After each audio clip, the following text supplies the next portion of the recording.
তাহলে দুই পাশে দুজন কোদাল ধরেন, এখন এখন না, পরে দিবেন। কোদাল নিয়ে এদিকে চলে আসেন।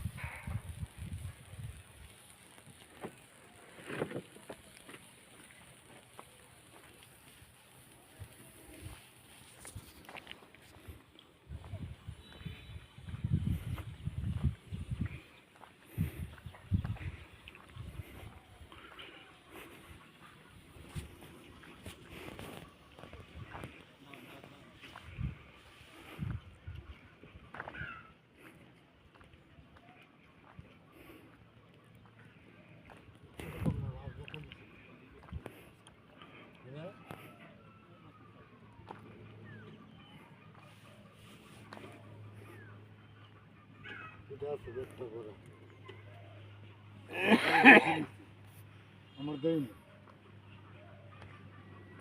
কাছে নেওয়া নাই কাপটা কি দে হ্যাঁ কাপড়া পড়া কাছে নেওয়া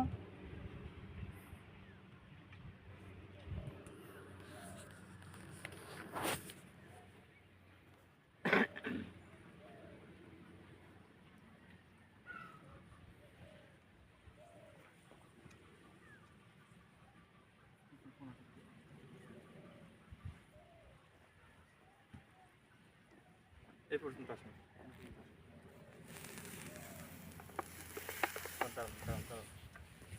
এই বাচ্চা হয়ে গেছে। ইয়ে করেন, মালসিং এটা সহ মালসিংটা শক্ত করে ধরেন যাতে না ঘুরে, না যাতে ঘুরে মালসিংটা না ঘুরে। আঙ্কেল ওইটা একটু সুযোগ করে দিন, তুই যে বাতাস উঠে উঠছে।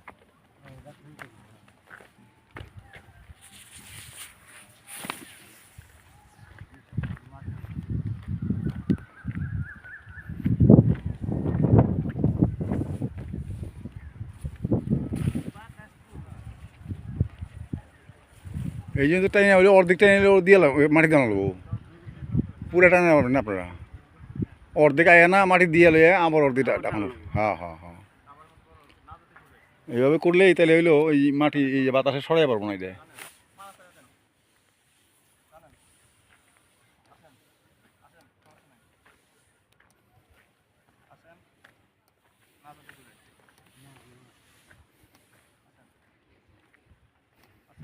আইল পার হয়ে চলে আসেন, আইল পার হয়ে চলে আসেন।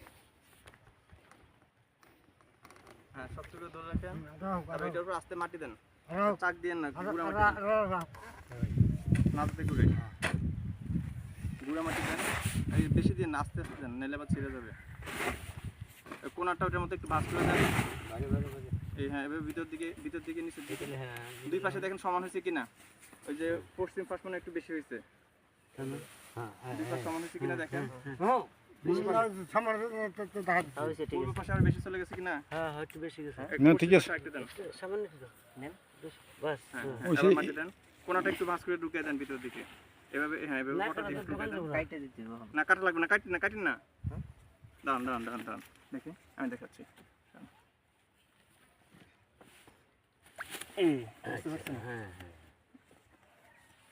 আবার মাটি দেন।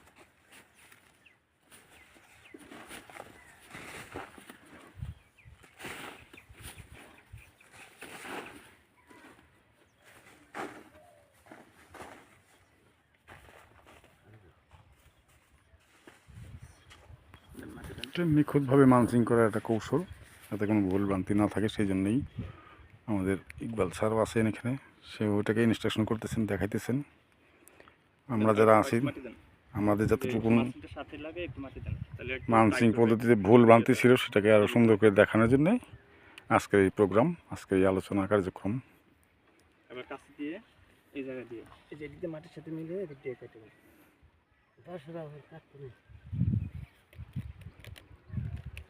বলা হয় মানসিং পেপার সঠিক বিছানো মানেই প্রজেক্টের লাভের একটা সম্ভাবনা তৈরি করা।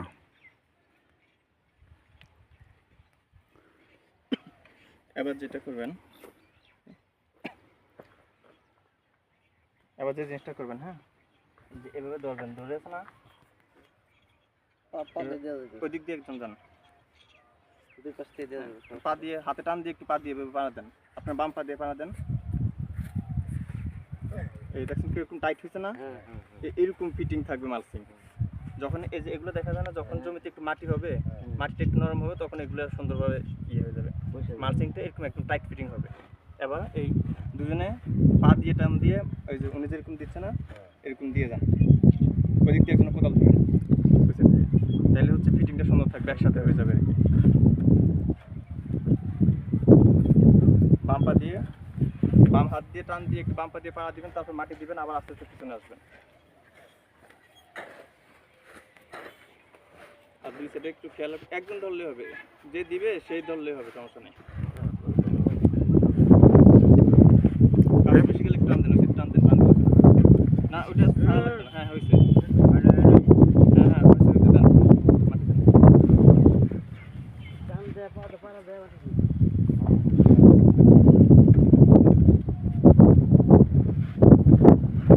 এভাবে দুজন একসাথে এই পাড়া দিয়ে টান দিবেন আর মাটি দেন, তাহলে বাকি দুজন ওই সাইড থেকে ধরলে অল্প সময় শেষ হয়ে যাবে। আর যদি সম্ভব হয় যে মাটিটা দিচ্ছেন, পরে মাঝে মাঝে পা দিয়ে একটু পাড়া দিয়ে দেবেন, হালকা করে একটু পাড়া দিয়ে দিলে শক্ত হয়ে যাবে। সবটা দরকার নাই, মাঝে মাঝে দুই একটা পাড়া দিবেন, যখন পানি দিবেন অটোমেটিকলি শক্ত হয়ে যাবে।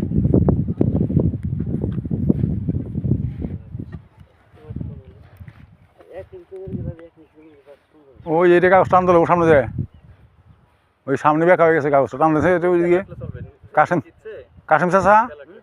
ওই টেন দিন, ওই সামনে পিছিয়ে উঠে গেছে বেশি। ওইটা হচ্ছে আস্তে আস্তে যাইতে না এইখানে এইখানে তো বেশি আছে, যে আকাশে টান দেবো। এই জায়গায় খেয়াল রাখবেন। হ্যাঁ টান দেবো এখানে, হ্যাঁ দেন।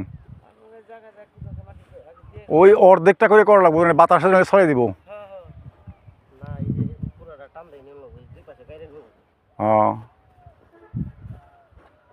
কিন্তু হইলেও যেটা হয় যে আমাদের এই যে পুরা রোলটা সাইডে টানলে পরে কি কাগজটা লম্বা হয় অনেকটা, আর আমরা যদি অর্ধেক করি তাহলে ওই কাগজ লুজ থেকে যায় ভিতরে। হ্যাঁ হ্যাঁ, আপনার হচ্ছে যে লম্বা তো, হ্যাঁ হচ্ছে ধরেন 4-5 ফিট রেখে ওটা টেনে নিলে মোটামুটি এটা হয় কি টাইট ফিটিং হয়। টাইট ফিটিং, হ্যাঁ। যখন আপনার ইয়ে করবেন, এই যে টান দিবেন না, হুম সমান সমান রাখবেন, তখন টেম্পারেচার যদি অতিরিক্ত হয়, হুম এই মালচিং পেপারটা তো হচ্ছে আপনার রাবার জাতীয়, অতিরিক্ত রোদের কারণে এটা আস্তে কুকড়ে যায়, মানে কুচকে যায় আর কি কাপড়টা, পলিটা।